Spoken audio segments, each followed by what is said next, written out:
U.S. Secretary of State Antony Blinken called on China to comply with a 2016 arbitration ruling that invalidated Beijing's vast territorial claims in the South China Sea and warned that Washington is obligated to defend treaty ally Philippines if its forces, vessels, or aircraft come under attack in the disputed waters.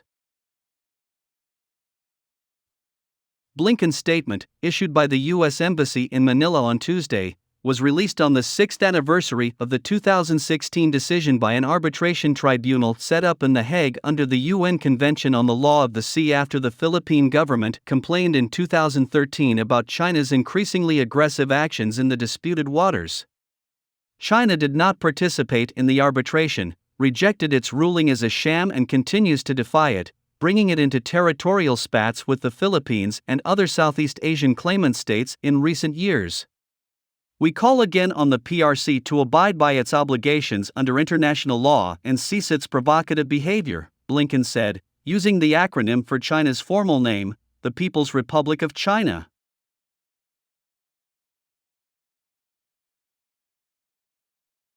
We also reaffirm that an armed attack on Philippine armed forces, public vessels, or aircraft in the South China Sea would invoke U.S. mutual defense commitments under the 1951 U.S.-Philippines Mutual Defense Treaty, Blinken said.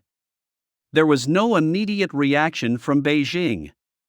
But Chinese Foreign Minister Wang Yi told a news conference in Malaysia's administrative capital of Putrajaya that China is speeding up talks with the Association of Southeast Asian Nations, which includes the Philippines and 3 other claimant states, to come up with a non-aggression pact called a Code of Conduct to turn the South China Sea into a sea of peace and cooperation.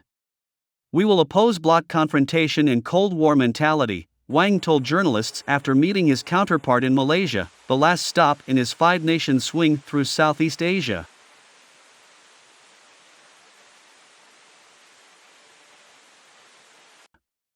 He did not take any questions. In addition to China and the Philippines, Vietnam, Malaysia, Taiwan and Brunei have had overlapping claims in the busy waterway, where an estimated $5 trillion in goods passes each year and which is believed to be rich in undersea gas and oil deposits. The potential flashpoint has become a key front of U.S.-China rivalry. Washington lays no claim to the disputed waters but has deployed Navy ships and Air Force jets to patrol the waterway for decades and says freedom of navigation and overflight is in the U.S. national interest.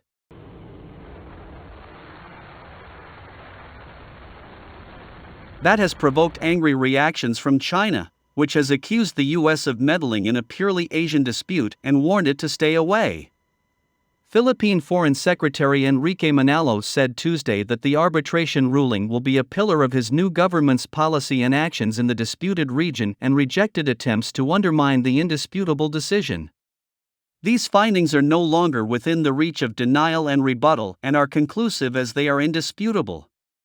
The award is final, Manalo said in a statement. We firmly reject attempts to undermine it, even erase it from law, history, and our collective memories, said Manalo, who did not directly name China. New Philippine President Ferdinand Marcos Jr. took office June 30 after a landslide electoral victory. Marcos Jr.'s predecessor, Rodrigo Duterte, put the arbitration ruling on the back burner for years after taking office in 2016 and nurtured cozy ties with Chinese President Xi Jinping while criticizing U.S. security policies. In 2019, Duterte said he finally asked Xi to comply with the ruling but was flatly told, "We will not budge." Marcos Jr. has upheld the arbitration ruling and said he would not allow even 1 square millimeter of Philippine waters to be trampled upon. But he said in January before winning the presidency that since China has refused to recognize the ruling, Duterte's policy of diplomatic engagement is really our only option.